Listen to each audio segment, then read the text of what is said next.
তোমার পোলা ন আছে পোলা মা আইসু জানিব আর কি হইম সেটা নিব কি কইম কি কইতে আই বলি যে আই ন বুঝি ইতার হতা নবুঝে পুঞ্জাব আন খজা আমি রংদা তো আর হতা ন বুঝো ইন এবেস হইতে কি কৌশালিয়া আমি হইতে কি ফাইটং ওয়াস 9 নম্বর ওয়ার্ড আমার বাড়ি আইসে চা খাই বলে আইসে সেনপাড়া আমি নাম হইতে কি নতুন পাড়া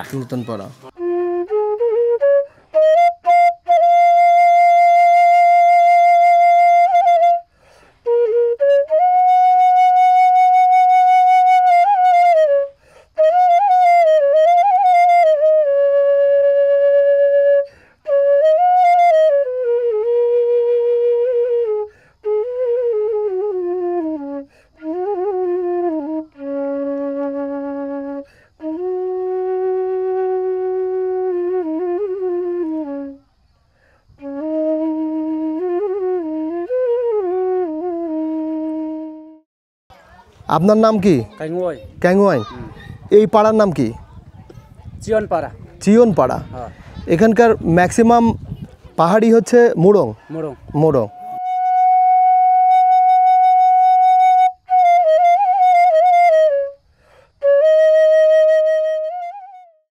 মোরং বাংলাদেশের পার্বত্য চট্টগ্রামের সর্বপ্রাচীন পাহাড়ি আদিবাসী। মোরং শব্দটি বহু বচন, যার এক বচন হলো ম্র।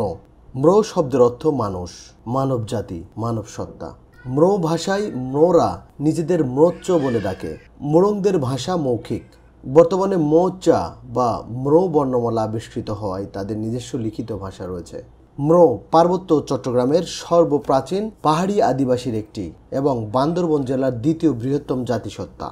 মোরংদের আদি নিবাস মায়ানমারের আরাকান রাজ্য। আনুমানিক 1430 খ্রিস্টাব্দে, প্রায় আজ থেকে 592 বছর আগে, মোরং বান্দরবন জেলায় লামা, আলীকদম, থানচি ও নাইখ্যাছড়ি এলাকায় আশ্রয় নিয়ে স্থায়ীভাবে বসবাস করতে থাকে।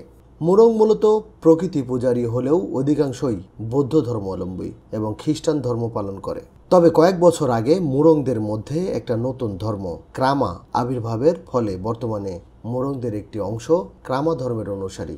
সপ্তদশ শতাব্দীর দিকে মোরং জাতিরা আরাকান থেকে পালিয়ে আলীকদমের বিভিন্ন পাহাড়ি উপত্যকায় স্থায়ীভাবে বসবাস শুরু করে।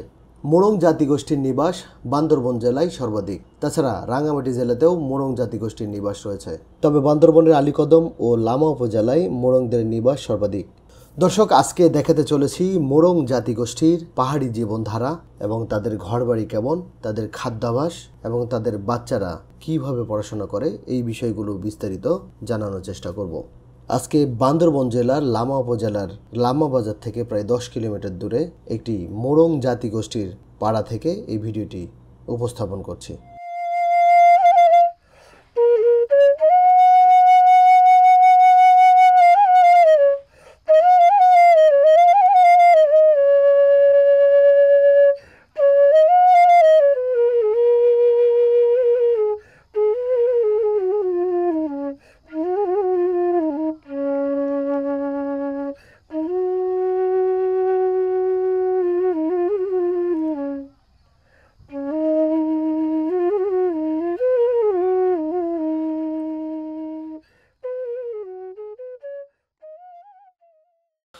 দর্শক আসসালামু আলাইকুম, আমি এখন অবস্থান করছি বান্দরবন জেলার লামা উপজেলার বৈশাখী রিসোর্ট থেকে মাত্র 2 কিলোমিটার দূরে অবস্থিত একটি আদিবাসী পাড়া, যে পাড়া মোরং আদিবাসীরা বসবাস করে পাহাড়ের খাঁচে, পাহাড়ের উঁচুতে।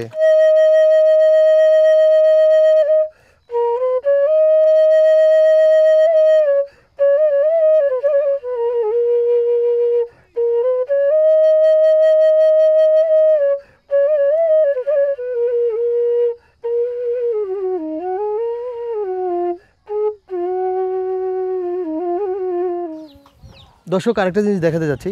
এই পাড়াতে এসে আমি যে জিনিসটা দেখেছি সেটা হচ্ছে প্রত্যেকটা ঘরই হচ্ছে মাচাং ঘর। মাচাং ঘর বলতে বোঝানো হচ্ছে জমি থেকে একটু উঁচুতে, মোটামুটি 4 বা 4.5 ফুট উঁচুতে এই বাড়িগুলো করা হয়। আর নিচু যে জায়গাটা থাকে সেখানে পাটখড়ি বা বিভিন্ন ধরনের জ্বালানির ব্যবস্থা যেগুলো থাকে সেগুলো সাজিয়ে রাখা হয়। এই ঘরগুলো উঁচু থাকার মূল কারণ হচ্ছে বিভিন্ন ধরনের পোকামাকড়, অনেক সময় বর্ষাকালে অনেক ধরনের পোকামাকড় কিন্তু পাহাড়ের উপর দিকে উঠে আসে, সাপ বিচ্ছু এই টাইপের। তো এগুলোর হাত থেকে রক্ষা পাওয়ার জন্যই মূলত যুগের পর যুগ এই পাহাড়ি আদিবাসী যারা আছে তারা এই পদ্ধতিতে মাচাং বাড়ি করে থাকে, যেটাকে তাদের ভাষায় বলা হয় মাচাং ঘর। তবে এখানকার মহিলারা খুবই নাজুক, তারা লজ্জায় সামনে এসে, যারা অপরিচিত লোক তাদের সামনে এসে কথা বলতে পারে না। এমনকি ছোট বাচ্চারাও লাজুক টাইপের, ছেলেরাও কিন্তু মোটামুটি লাজুক। অনেক কথা বলার পরে কিন্তু এখানে এসে এক আদিবাসী ভাইয়ের সাথে এই পাড়াটা ঘুরে দেখলাম।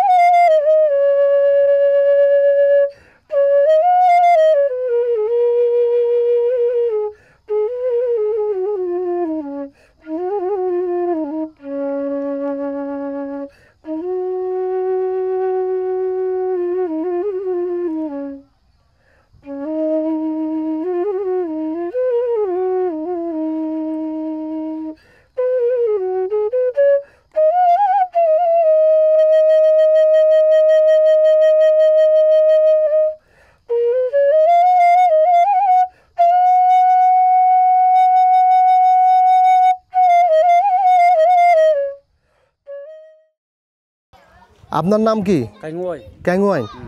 এই পাড়ার নাম কি? চিয়নপাড়া। চিয়ন পাড়া। হ্যাঁ, দাদা আপনার কানে যেটা দেখতেছি এটা কি জিনিস? এটা হচ্ছে রূপা। রূপা? রূপা সৌন্দর্যের জন্য? সুন্দর জন্য। আর হলো আমাদের মুরং, এখানে আমাদের মুরং এগুলা সব আছে। মোরং মানে এটা পড়বেই? এটা পড়বে। আর এই যে এটা দেখতেছি এটা কি? এটার গলা চেন, এটা কোনো সমস্যা না, এটা রূপা না। এটা রূপা না, মানে এটা একটা সৌন্দর্যের জন্য? সুন্দরের জন্য। আর হাতে কি এগুলো? হাতে এটা ফুটি পুঁতি। আর বাম হাতে? বেশ লাইক। ব্রেসলেট। বেশ।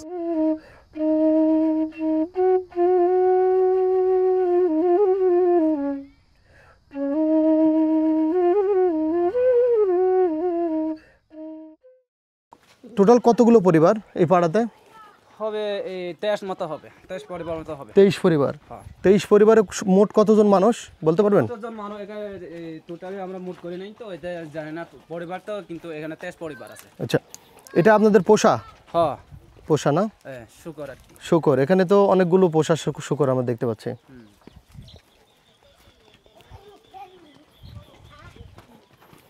এখানে সবগুলোই মাছাং ঘর না? হ্যাঁ, সব মাছাঙ্কর। আচ্ছা। আর এরম মাছাঙ্কর হচ্ছে এই মানে এটা বাঁশ, বুঝছো? বাঁশ। এটা বাঁশ টুকরো করে ছোট করে কেটে এখানে মাছ মানে ফিটিং করছে আর কি। এগুলা সুন্দর লাগে। সুন্দর লাগে, হ্যাঁ।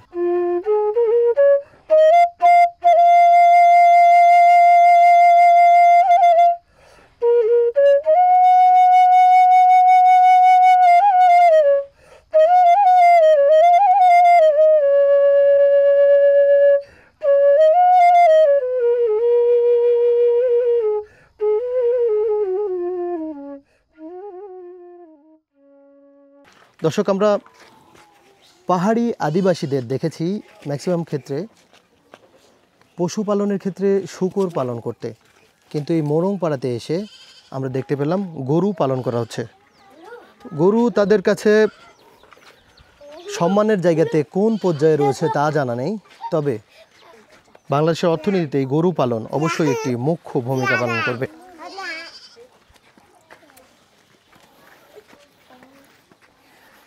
দর্শক, মাচাং ঘরে ওঠার জন্য গাছকে কেটে সিঁড়ির মতো করে তোলা হয়েছে, যেখানে আপনারা দেখতে পাচ্ছেন যে এভাবে উঠতে হয়। দাদা এটা নেন, হাতে নেন। নাম কি আপনার? নাম কি? মুখে ধরেন। হ্যাঁ, নাম কি?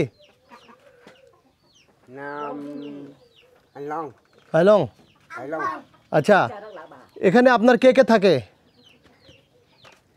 দর্শক, উনি বুঝতে পারছেন না বাংলা কথা, আমিও ওনাদের ভাষা ন বুঝেন বাংলা। তোমরা কে কে থাকো? এডে এডে তোমরা কে কে থাকো? তোমার পোলা ন আছে? পোলা, মা, আই সুদা নিব আর কি হইম সেটা নিব কি কইতে আই বলি যে আই ন বুঝি ইতার হতা নবুঝে আং পুন্দর আন খজা আমি রং দা তো আর হতা ন বুঝো আমি তুমি কইতে কি চলে কইতে আমি বলছি যে কি কাট কুড়িয়ে কি চলে কইতে তুমি না আই হদি যে তোমার এই ইবা পোয়া ন হ্যাঁ পোয়া হয় জন আমি কইতে কি হ হ হ হ হ হ পয়জন ও নাতি তিনজন নাতি 3 জন 4 জন চারজন ও বুঝছি এবার বুঝছি